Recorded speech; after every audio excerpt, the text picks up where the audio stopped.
Le monde des crypto-monnaies, c'est des opportunités extraordinaires qui peuvent vous apporter énormément, mais c'est aussi des risques qui y sont associés, qui sont très très élevés. Et c'est un marché qui est jeune, donc forcément il est en pleine construction. C'est un marché qui est un petit peu rempli de dégènes, c'est-à-dire des personnes qui font un peu n'importe quoi, qui ne connaissent pas les bases de l'investissement financier. Et donc on va avoir tendance à faire beaucoup d'erreurs. Je vais essayer de vous partager 5 de mes erreurs que j'ai effectuées pendant le précédent bull run, qui peut-être pourront vous servir pour ce bull run pour que vous ne les reproduisiez pas, bien que quand on apprend de ces erreurs, on apprend quand même beaucoup mieux que d'apprendre des erreurs des autres. Alors oui, apprendre des erreurs des autres, c'est intéressant, mais en fait, en disant, alors ok, ne fais pas ça, ne fais pas ça, ne fais pas ça, on se dit, ok, il a sûrement raison, mais finalement, je le fais quand même, et là, j'apprends, ça me fait mal, et finalement, c'est comme ça que j'apprends le mieux. Donc, je vous les partage, essayez de ne pas les reproduire, mais après, vous êtes libre chacun de faire ce que vous voulez. Première chose, prendre trop de risques. Déjà, si vous n'investissez pas sur les marchés financiers de manière générale, sur le marché actions notamment, sur les ETF, etc., vous ne connaissez pas forcément la volatilité des marchés financiers. Et les crypto-monnaies, c'est relativement risqué. Ça fait partie des actifs les plus exotifs dans la pyramide de l'investisseur, par exemple. On a d'abord les investissements immobiliers. Ensuite, on a plus ou moins les investissements qui sont assez peu volatiles. Ensuite, on a le marché action, donc plutôt les obligations. Après, on a le marché action avec les ETF, etc. Et tout en haut, dans ce qui est le plus risqué, on a le private equity, on a l'investissement dans l'art, on a les crypto-monnaies, on a d'autres investissements qui sont un peu plus risqués, mais qui peuvent du coup forcément nous apporter un peu plus de performance. Il y a toujours ce couple risque-rendement. Plus on prend de risques, plus on peut espérer avoir du rendement. Voilà. Donc, première chose, prendre trop de risques. Moi, personnellement, je pense qu'au premier bull run, j'étais prêt à prendre beaucoup de risques. Mais en fait, quand j'ai vu la grande partie de mon capital fondre comme neige au soleil en investissant sur des altcoins, eh bien, je me suis rendu compte que je n'étais pas prêt à prendre autant de risques. Donc aujourd'hui, mon portefeuille, il est essentiellement constitué de cryptos qui sont solides, c'est-à-dire en grande majorité, Bitcoin et Ether. Après, évidemment, je suis quand même diversifié sur énormément de projets. Mais la structure, la base, c'est quand même du Bitcoin, parce que c'est ça qui est le plus solide. Et j'accepte de ne pas avoir un rendement de fou quand j'investis sur Bitcoin, bien que cette année, il a très bien performé. Deuxième erreur que j'ai faite, c'est le FOMO, le Fear of Missing Out, c'est-à-dire la peur de louper le train. En fait, quand on voit que tout est en train de partir à la hausse, tout est dans le vert, on se dit, ok, c'est le moment d'investir, c'est le moment d'investir, c'est le moment d'investir. Et j'investis tout d'un coup, alors qu'en fait, derrière, on a une phase de correction, on a un moment où on latéralise un petit peu.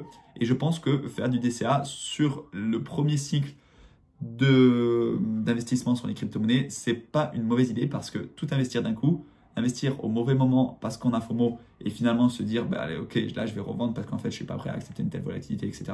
Ça fait partie des erreurs que j'ai faites. Donc, s'il vous plaît, ne pas FOMO. Attention aussi à ne pas laisser partir le train sans vous. Ça veut dire il faut quand même effectuer du DCA, il faut quand même rentrer sur le marché. Troisième erreur, c'est pas forcément une erreur que j'ai faite, mais je vois qu'il y en a beaucoup qui la font, c'est faire confiance à n'importe qui. N'importe qui sur les réseaux qui va vous dire investissez sur ce projet, c'est l'avenir. Investissez sur cette crypto, c'est l'avenir. Allez sur cette plateforme, c'est vraiment ultra sécurisé, ultra régulé. Non, ne faites pas confiance à n'importe qui. Comme on dit dans le monde des cryptos, don't trust, verify, c'est-à-dire ne faites pas confiance, mais vérifiez. Vérifiez, faites vos recherches. Commencez avec de petites sommes et là, petit à petit, vous serez plus à l'aise avec vos investissements. Et ensuite, il y a autre chose, il faut faire très attention aux comptes fake. Ça, je suis très sensible à ça parce qu'il y a beaucoup de personnes qui se font passer pour moi et c'est la même chose pour tous les créateurs de contenu. En fait, tu vas voir Julien Roman, tu vas voir Asher, tu vas voir tout le monde. Il y a énormément de comptes fake sur les réseaux, sur Twitter, sur TikTok, etc. Alors sur YouTube, un peu moins, mais il y a quand même des scams dans les commentaires. Donc, s'il y a quelqu'un qui vous contacte en mon nom, ce ne sera pas moi. Jamais je ne vous contacterai pour vous proposer d'aller sur un canal Telegram, d'aller sur un canal WhatsApp, etc. Non, c'est forcément une arnaque. Si vous avez un doute, vous m'envoyez un message privé, je peux y répondre, mais ce n'est pas moi qui vais vous envoyer avec un autre compte. Et généralement, ces comptes-là ne sont pas super bien faits, mais les débutants peuvent tomber dedans. Même si, par exemple, ils achètent des abonnés, etc. pour montrer que c'est plus ou moins le même compte. En réalité, ça se voit et ça n'est pas moi. Donc, faites très attention avec cette erreur. Ne faites pas confiance à n'importe qui. Quatrième erreur, laissez ses fonds sur les plateformes. Alors, je ne dis pas qu'il faut laisser zéro sur les plateformes.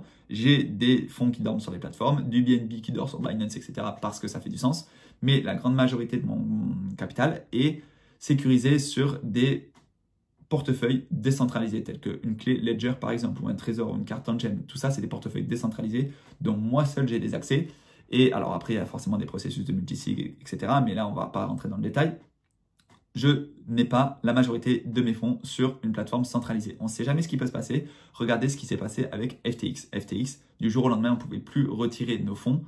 Forcément, la plateforme a bloqué les retraits. La plateforme a fait faillite, mais tout ça, ça vient d'un fondateur qui faisait n'importe quoi avec l'argent de ses clients.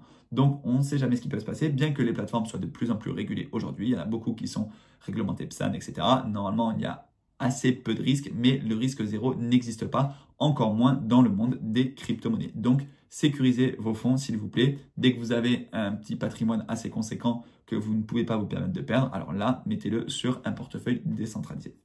Et la cinquième erreur, et c'est celle dont je vais vous parler le plus sur les prochaines vidéos, on ne va pas trop détailler ici, mais je vous en parlerai tout au long de ce bull run, c'est la prise de profit. Je n'ai pas pris assez de profit pendant le précédent bull run, c'est-à-dire j'achète, mais finalement, au bout d'un moment, si on veut gagner de l'argent, il faut vendre parce que pas vendu, pas perdu, mais pas vendu, pas gagné non plus. Et forcément, il y a des cryptos qui sont fortement redescendus, qui sont même descendus à la cave. Je pense par exemple à EGLD. J'ai investi quand on était sur le top de cycle EGLD, quand on était à 400 $, etc. J'ai investi et aujourd'hui, on se retrouve à 25-30 $.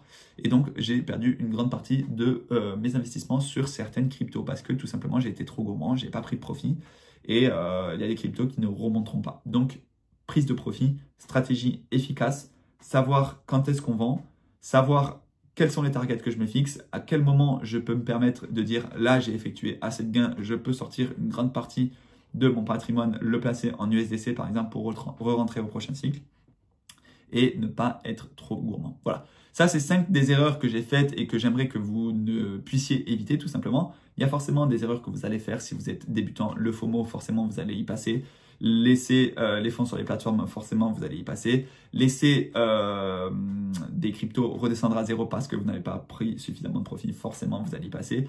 Mais globalement, c'est des choses qu'on apprend petit à petit. Voilà. Si vous avez des questions, n'hésitez pas à les poser en commentaire. Je m'y ferai un plaisir d'y répondre si c'est dans la mesure de mes compétences. Et sinon, moi, je vous dis à très bientôt. Vous avez tout ce qu'il vous faut en description, tous les liens de parrainage pour ouvrir des comptes sur les différentes plateformes. Et on se dit, laissez un petit like, ça fait toujours plaisir à l'algorithme. On se dit à demain pour une prochaine vidéo. Ciao!